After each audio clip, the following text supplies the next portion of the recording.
こんにちは、ゆうたです。今日は記憶的ルームにやってきました。記憶的ルームとは、トレンドの最先端を行くインタビューのこだわりの部屋を覗き見させてもらい、部屋についてやライフスタイルを紹介するコンテンツとなっております。今回はともきさんです。よろしくお願いします。お願いします。そしたらじゃあともきさんについて自己紹介をお願いします。都内で会社員をしているともきと申します。趣味はインテリア、観葉植物と、あと軽い登山に行ったりとか、あとゲームも好きで休日はよくやっています。本日はよろしくお願いします。よろしくお願いします。というわけで今回紹介していただくこちらのご自宅が、間取りでいうと 1K になります。1K ですね。はい。だいたい広さ平米数広さが40平米で16畳ぐらいですね。はい。ということで、まあかなり多分家具もコレクタブルなものが多いと思うんですけど、あと植物が、まあちょっとねもしかしたら見えてるかもしれませんが、たくさんあると思うので、ちょっとそのあたりのこだわりいろいろお話聞ければなと思っております。よろしくお願いします。よろしくお願いします。それでは早速リビングの方を紹介してもらいたいなと思うので、中に案内してもらってよろしいですか。はい、じゃあどうぞ。はい、失礼します。おお、ここはだいたい広さでいうと広さでいうと16畳ちょうどぐらいですね。はい。今お一人暮らしなんです。一人暮らしです。はい。というわけで、じゃあまずこのお部屋のこだわったポイントやコンセプトがあればお聞きしたいんですが、どんなところにこだわりましたか。コンセプトはあまりないんですけれども、やっぱりミッドセンチュリー系のものが好きなので、自然とそういう風になってるかなとは思います。で、こだわりはやっぱり植物がすごい多くて、インパクトもあるんですけど、結構インテリアも好きなので、ちょっと植物の対比で金属系の素材を使ったりとか、ちょっとビビッドな色とかも取り入れて、インテリアもちゃんと主張してくれるような部屋は意識して作ってます。はい。ということで、じゃあちょっと細かいお話で順番に聞いていきたいなと思うんですけど、まずじゃあこちらのスペースにちょっと移動していただいて、ここはダイニングスペースみたいな感じなんですか。そうです。食事するためのスペースですね。じゃあまずこちらのペンダントライトからちょっとお尋ねしたいんですけど、これはどちらで購入したアイテムですか。これは、ブランドがアンドトラディションっていうところのフラワーポットっていう結構有名な照明です。買った理由は結構色展開が多いので、しかもみんなすごい結構素敵な色のものが多くて、僕はこの確かダークプラムっていう色なんですけれども、この色がすごい気に入って、あとダイニングを全体的に落ち着いた雰囲気にしたかったので、そこにもマッチするかなと思って購入しました。照明の高さとかも結構絶妙というかこだわったんじゃないですか。これ結構適当にしたらちょうどよかったって感じ。ちょうどいいところになったんですね。一応気になってネットで調べたら、ここが6、70センチぐらいがいいテーブルの天板から、でちょうど測ったら60センチとかあったんで、シンデレラフィッちょうど良かったですね。適当だったんですけど、なんか照明も結構明るすぎない感じなんですよね。そうですね。これ全部他の電球もそうなんですけれども、スマート電球っていうんですかね、アレクサに対応しているので、明るさは調整してます。そうなんですね。あとはじゃあこのダイニングテーブルとダイニングチェアについてもちょっとお聞きしたいんですが、これはどちらで購入したアイテムですか。じゃあまずテーブルからですかね。テーブルは代官山にあるグリニッチっていうブランドお店ですかね。結構北欧系のカール・ハンセンとかそういったブランド取り扱ってる家具屋さんのオリジナルのものですね。結構もうダイニングテーブル買うって決めた時にもう決まってた条件があって、多くの無垢材の天板でできるだけサイズがコンパクトでかつラウンド型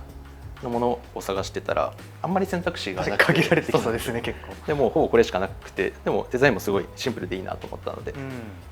越したタイミングで購入しました。あとはこの椅子2脚についてもちょっと教えていただいていいですか。まずこっちが、これも有名ですけれど、カール・ハンセンのワイチェアですね。色は黒でオーク材のものになります。これは結構インテリアが好きな、かなり最初の時から知ってたものなので、いつか絶対買いたいなと思って購入したものです。で、オーク材は結構この木目がしっかり見えるので、そこはちょっとまた渋くてかっこいいなと思って。確かに結構よく見るとね、他の木材のだと結構もう黒の塗装で木目が見えなくなっちゃってるので、これにしました。あとはで反対側ですか。反対側ですね。こっちはマルセル・ブロイヤーっていう方がデザインした、名前がなんだっけな、チェスカチア、そうです。で、これは新品ではなくて、ヴィンテージショップで購入したものなんですけど、そんなヴィンテージって言っても古くはなくて、僕と同い年なんですよね、製造年が。それにすごい魅力を感じてヴィンテージショップで購入しました。なんかヴィンテージもでもちょっと味わいがあっていいですね。お部屋の雰囲気にも合ってますね。この後ご紹介するこのハラーとすごいデザインもマッチするかなと思ってこれにしまし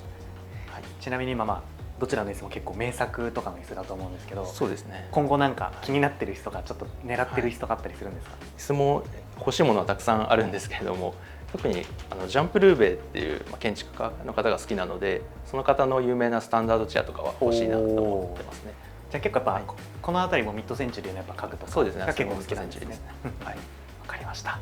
じゃああとはちょっと今お話にも上がったこちらのモジュール家具といいますか、収納アイテムについてちょっとお聞きしたいんですけど、これはどちらのアイテムですか？これももう有名なものですけど、 ESM ハラーというところのキャビネットですね。これは規制の企画とかあれですだっけ？結構このブランドは自分でサイズとかいろいろ選べるんですけど、これはもうレディメイドっていうんですかね、もともと用意されているもののサイズなので、これ堪能期でいいですよね。そうなんです。買って多分2週間ぐらいでそうですよね。はい、かなり早かったです。他の長いですもんね。そうですね。どうですか、やっぱ使い勝手とかいかがですか？すごい見た目以上に収納力があって、なんかこれを置く前より置いてからの方がなんか部屋が広くなってるような感じがして、すごい買ってよかったなと思います。はい。普段はどういったものを収納されてるんですか？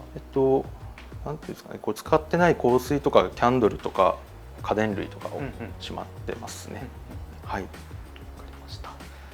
あとはその上には結構こうオブジェ的なものが今3、4点か置いてあったりもすると思うので、順番に手前側からちょっと紹介をいただいてもよろしいですか？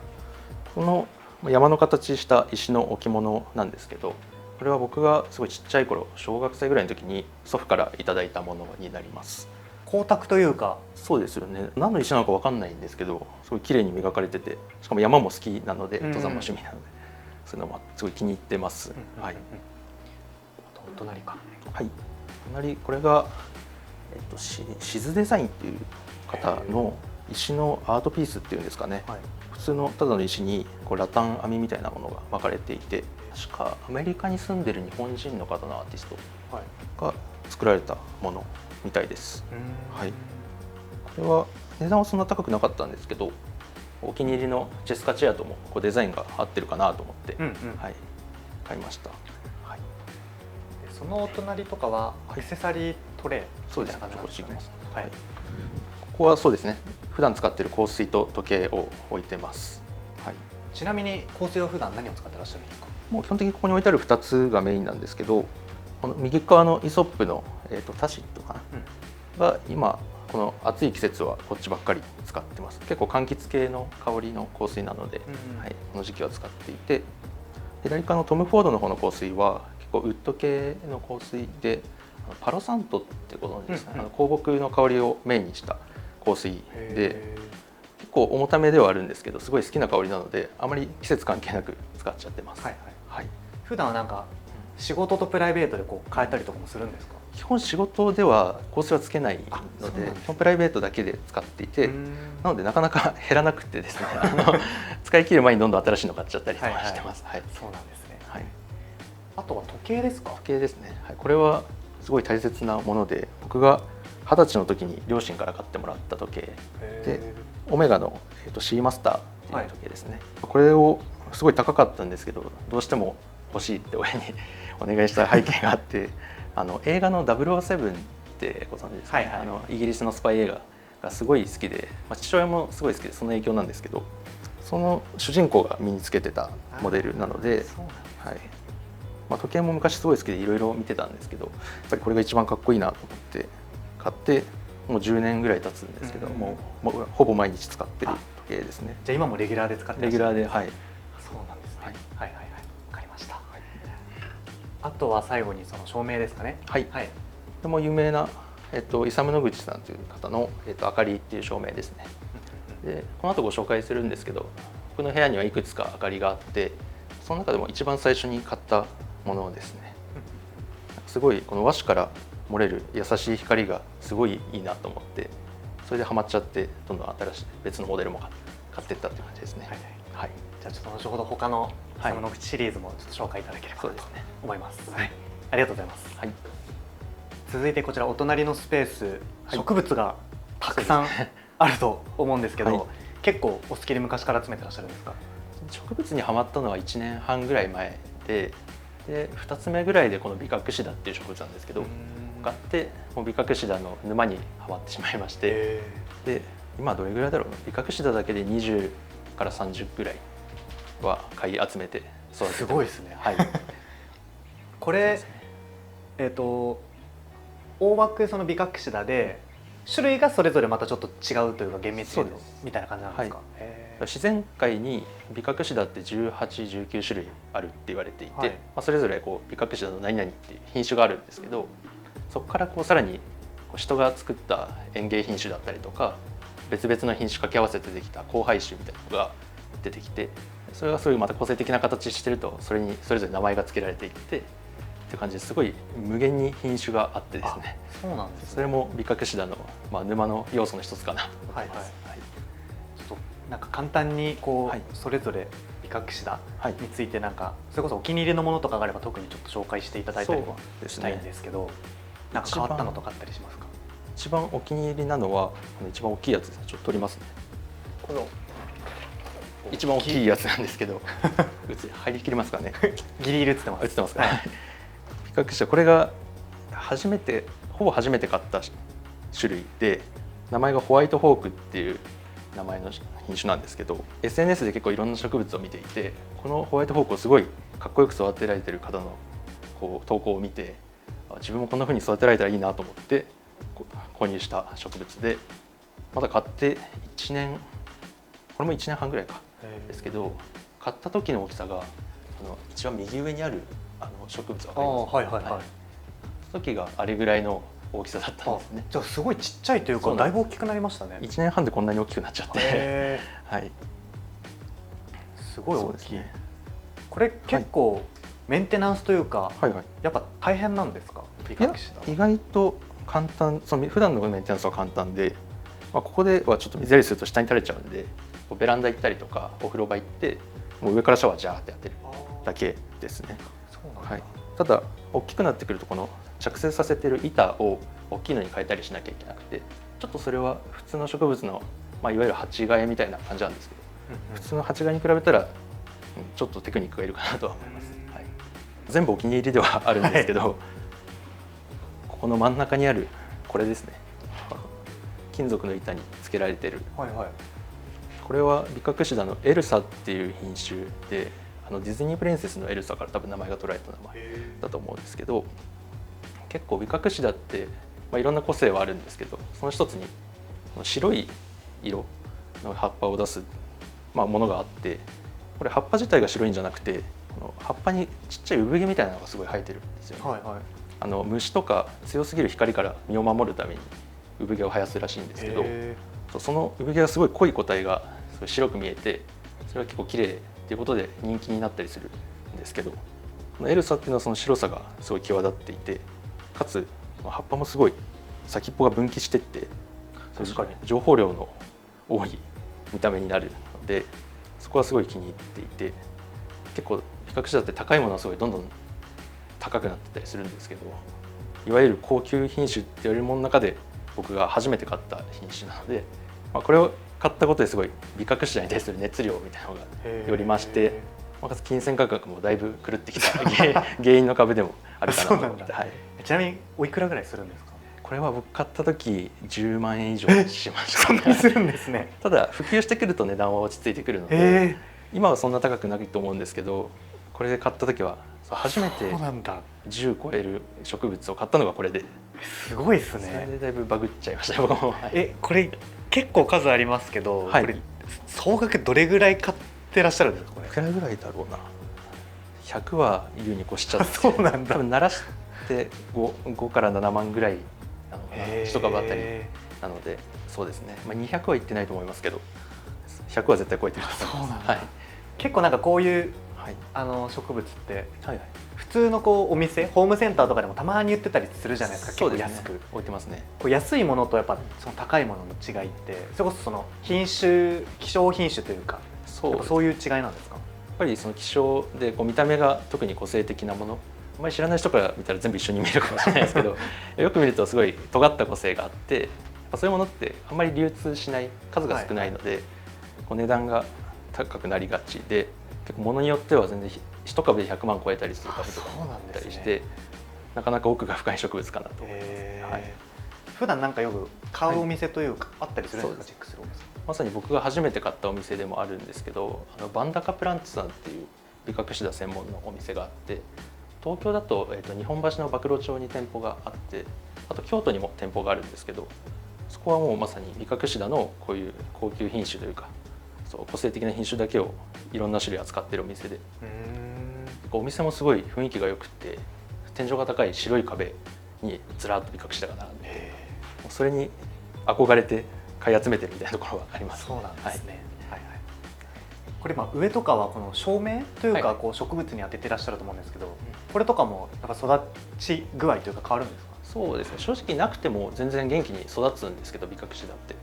ただあった方が、光を強く当てた方がこうコンパクトで締まった形に育ったりとかしてこうかっこよく育つかなと思って、それで植物用のライトをそうですね、上に取り付けて育ててます。はい。なる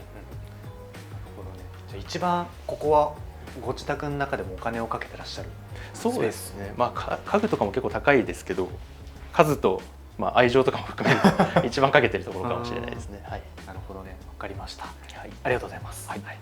そしたらじゃあまたちょっとこちらの反対側、はい、ソファースペースについての話を聞いていきたいなと思うんですけど、はい、まずじゃあこのソファーについてのお話をちょっと聞きたいんですが、これはどちらで購入したアイテムですか？これはリーンロゼっていうブランドのトーゴっていうソファーですね。これも有名なものだと思いますけど、これは2人用のサイズでウルトラスウェードっていう生地の選んで買いました。どうですか、座り心地とかは？めちゃくちゃいいですね。すごい有名なものなんで、ちょっと買う時さすがにミーハーかなとか思ったりしたんですけど、はい、はい、実際お店行って座った瞬間も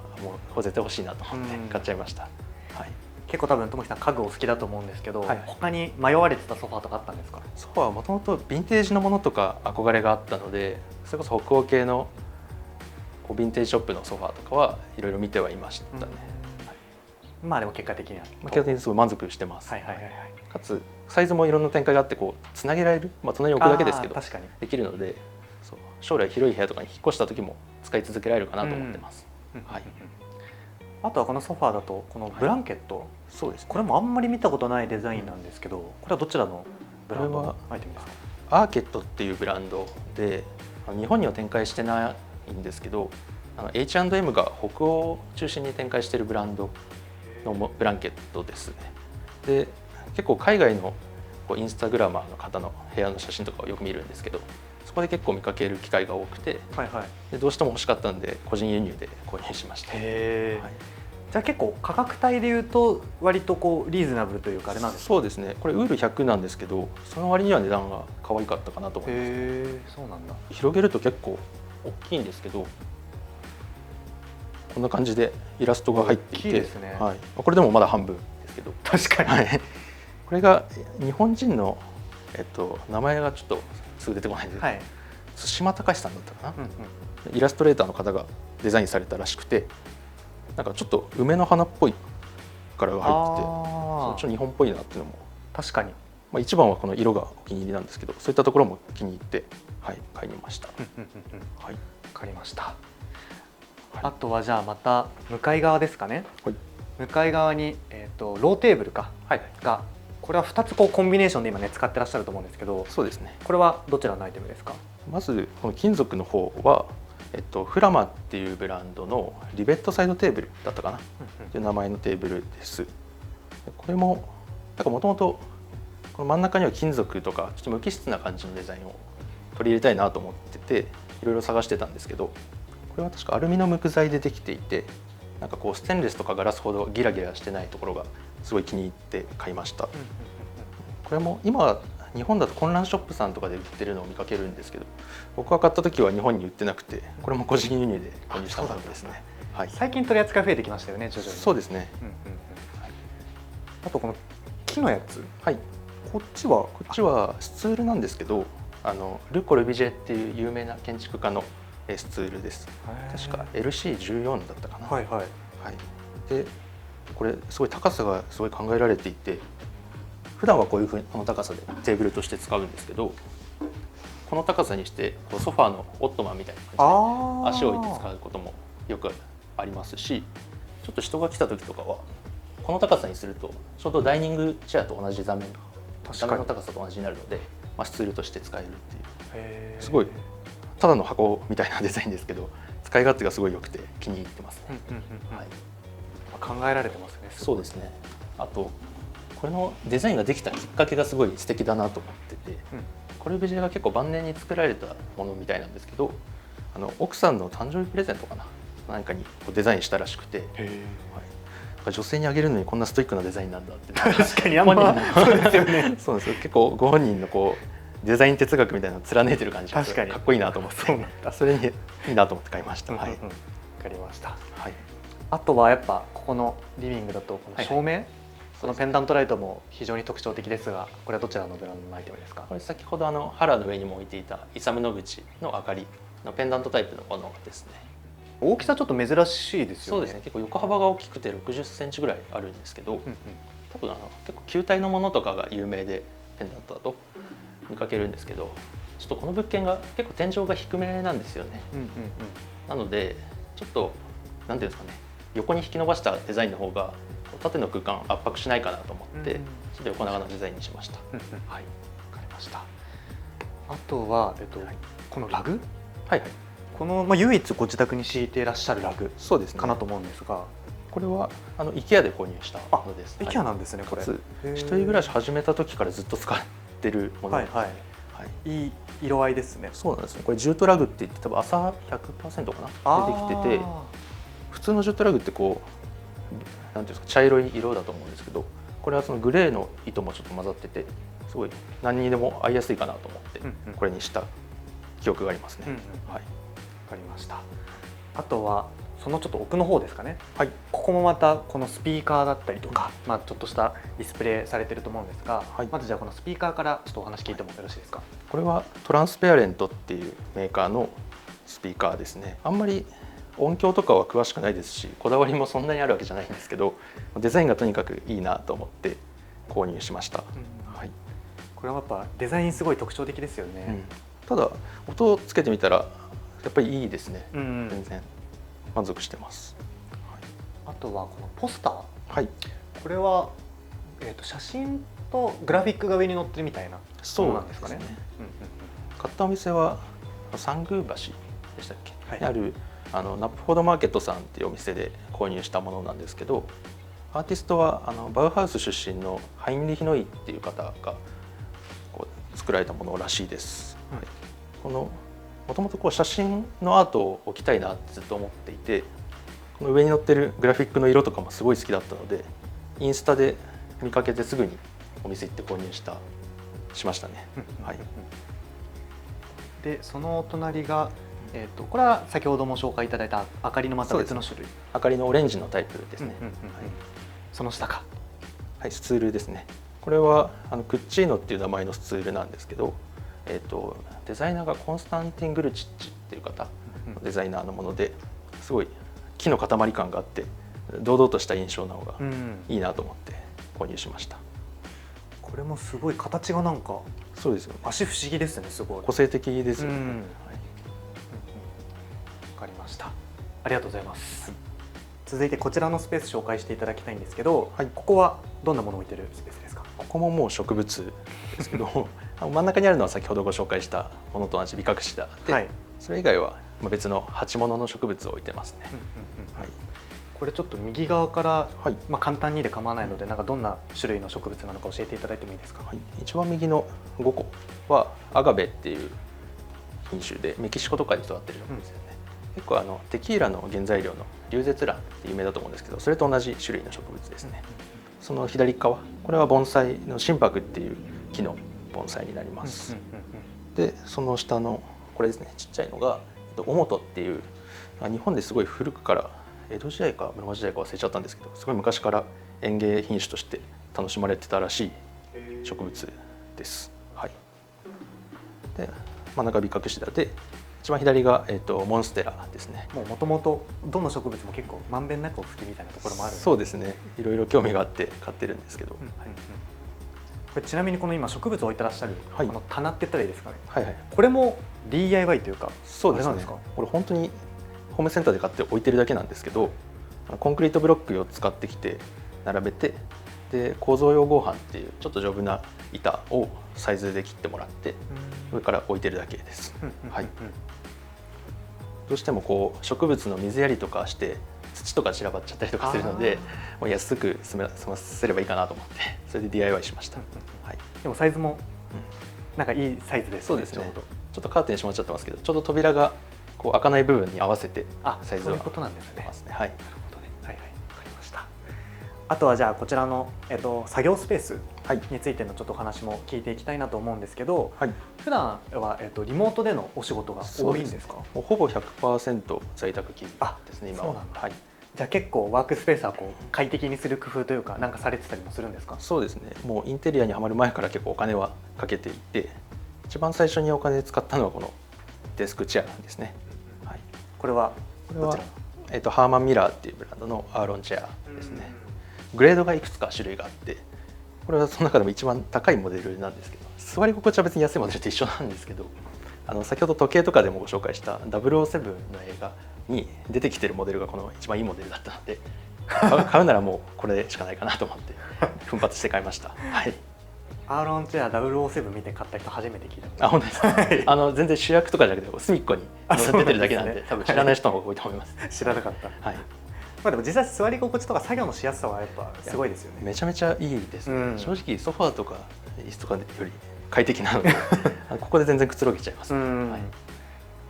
これデスクとかは結構大きなサイズの天板だと思うんですけど、横幅が140センチかな。で、これも DIY ってほどではないですけど、昇降式の足を買って、で上の天板は自分でサイズオーダーして、これも多くの無垢材で、はい、オーダーしたものですね。足はそれで昇降というか、そうです。ここでちょっと動かしてみましょう。はいはい。で、こんな感じで動くんですよね。なので全然こう作業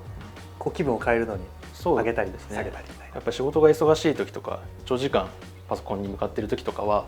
ぱり適度にこう立ってやった方が集中力は持続して、結構いいかなと思って使ってます。はい。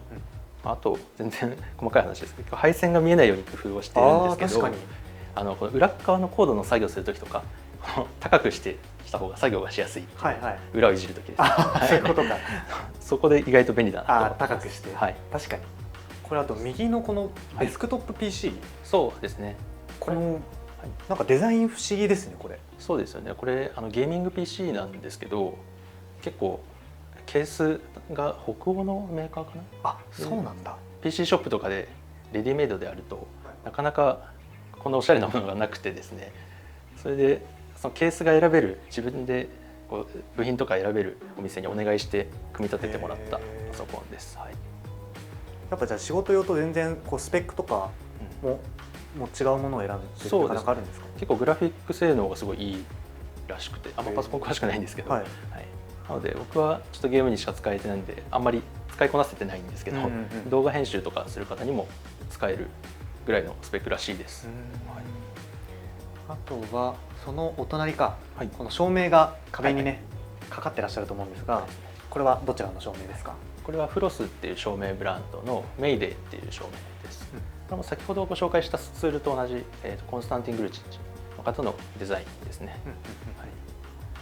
これはすごい価格も比較的リーズナブルですよね。結構人気であんまり在庫がなくて、色も黒、白、オレンジかなあって、どうしてもオレンジが欲しかったんですけどなかなかなくて、どこだったかな、表参道のシボネさんにたまたま在庫があったのでそこで購入しました。そうだったんだ。はい、わかりました。あとはここにも大きな植物がそうですねありますが、あとちっちゃい植物もねあると思うんですけど、これはそれぞれ何の植物なんですか？これ2つともゴムの木って言われる植物ですね。フィカスとも言いますけど、でフィカスの中でもちょっと品種が違くて、大きい方は柏葉ゴムの木って言って柏餅の葉っぱみたいな形をしているので柏葉ゴムの木っていうんですけど、はい、とちっちゃい方は何だったっけ、フィカスメラニーっていう品種だったかな。はい、実は僕が初めて買った観葉植物がこれなんですよね。これがきっかけでどんどん植物が増えていったっていうちっちゃいけど思い入れはある植物です。はい。この奥の植物とか、これはもともと買った時からこのサイズ？そうですね。高さはもう買った時からこれぐらいで、やっぱ横から光が入ってくるんで横にどんどん大きくなったって感じですね。なるほどね、分かりました、はい、ありがとうございます。続いてベッド周りお話聞いていきたいなと思います。はい、まずじゃあこのベッド周りの寝具とか、はい、この辺りとかはいかがですか？こだわりとかありますか？寝具は全部無印良品ですね。はい、はい、あんまり部屋で目立たせたくなかったものなので、かつダサくもないですし、値段も手頃っていうのもあって基本的に全部無印ですね。はい、じゃあこの辺りでいうとちょっと個性的なアイテムは、はい、このそれこそミラーとか。そうですね、これは、ザラホームで購入した、ミラーです。一人暮らし始めた時初期から持っているもので壁にかけて使ってたんですけど、先ほどご紹介したビカクシダでどんどん壁が占拠されて置く場所がここしかないって感じで置いてるものですね。はい、このちょっといびつな形もいいですね。これいいですよね。かつこれ縦にもかけられるので、ちょっと今かけられないんですけど、なんか縦にしてこう全身用の鏡にして使いたいなとは思ってます。はい、あとはこのベッドサイド、はい、こちらにまず、ポールハンガー、ポールラック、洋服ラック、はいはい、こちらはどこのアイテムですか？これはヘイっていう有名な北欧ブランドのもので、名前が何だっけな、ニットっていう名前のコートハンガーですかね。はい、で日本人の倉本仁さんっていうデザイナーの方がデザインしたもので、はい、あんま必要に迫られて買ったというよりはこのデザインがすごい好きで、はい、もうオブジェとして買ったんですけど、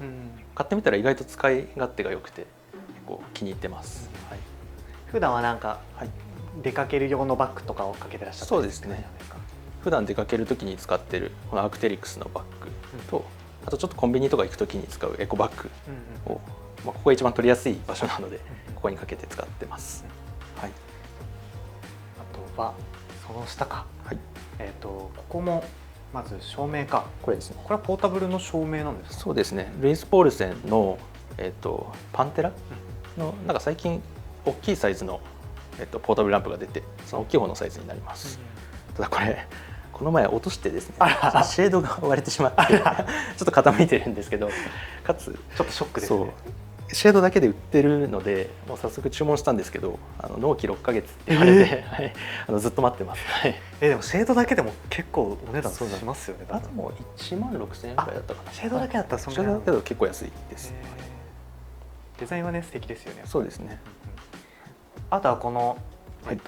スチールって言ったらいいんですかね。これはこれも何ですか？なんだろう、マガジンラックとかで使う人が多いのかな。これたくさんいろいろ組み合わせて棚みたいにもできるものなんですけど、パントンワイヤーシェルフっていう名前だったと思います。で上に置いてある照明と先ほどご紹介したダイニングのペンダントライトと同じデザイナーの、バーナー・パントンさんっていう北欧のデザイナーの方のラックですね。はい、結構ね有名なデザイナーの方ですよね。そうですよね、有名な方で、ちょっとまだ引っ越したばっかで中には何も入ってないんですけど、これからなんか置こうかなって考えているところですね。はい、わかりました。ありがとうございます。はい、ということでともきさんの記憶的ルーム撮影させていただきました。ありがとうございました。ありがとうございました。最後に何かともきさんの方から告知したいものとかお知らせしたいものがあればしていただければなと思います。はい、会社員なのでそんなにないんですけれども、インスタグラムをやっていて、インテリアのアカウントとビカクシダの成長記録みたいなアカウント2つやっていますので、ご興味ある方があったらチェックしてみてください。はい、はい、というわけでじゃあ気になる方はインテリアのアカウントとビカクシダのアカウントをチェックしていただければなと思います。はい、というわけで今回の記憶的ルームはこれで終わりたいと思います。ゲストはともきさんでした。ありがとうございました。ありがとうございました。さよなら。さよなら。